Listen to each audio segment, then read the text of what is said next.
Depuis 30 ans, les gouvernements successifs et le patronat nous chantent la même rengaine sur le trou abyssal de la sécurité sociale.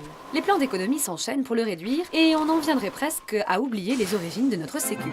En 1945, Ambroise Croizat, ministre des Travailleurs, est chargé de mettre en place un nouveau système de protection sociale. Est instituée une sécurité sociale destinée à garantir les travailleurs et leurs familles contre les risques de toute nature, susceptibles de réduire ou de supprimer leur capacité de gain à couvrir les charges de maternité et de famille qu'ils supportent. Afin que ce principe de solidarité soit indépendant des choix financiers du gouvernement, c'est par la répartition des richesses créées par les travailleurs que la sécurité sociale est financée. Ainsi est né le salaire socialisé, injustement appelé charge sociale.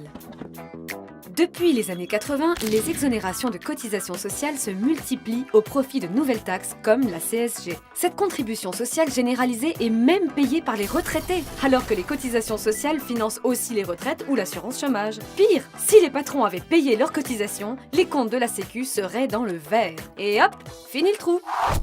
Ces exonérations représentent près de 30 milliards d'euros par an. En voilà un beau trou, qui sous prétexte de faire des économies, favorise les entreprises à nos dépens.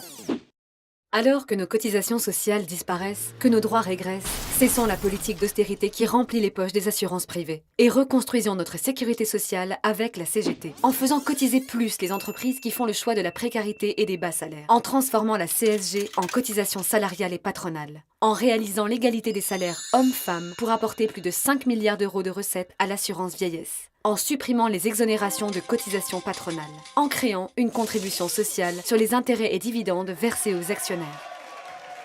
Jamais nous ne tolérerons que ne soit renié un seul des avantages de la sécurité sociale. Nous défendrons à en mourir et avec la dernière énergie cette loi humaine et de progrès.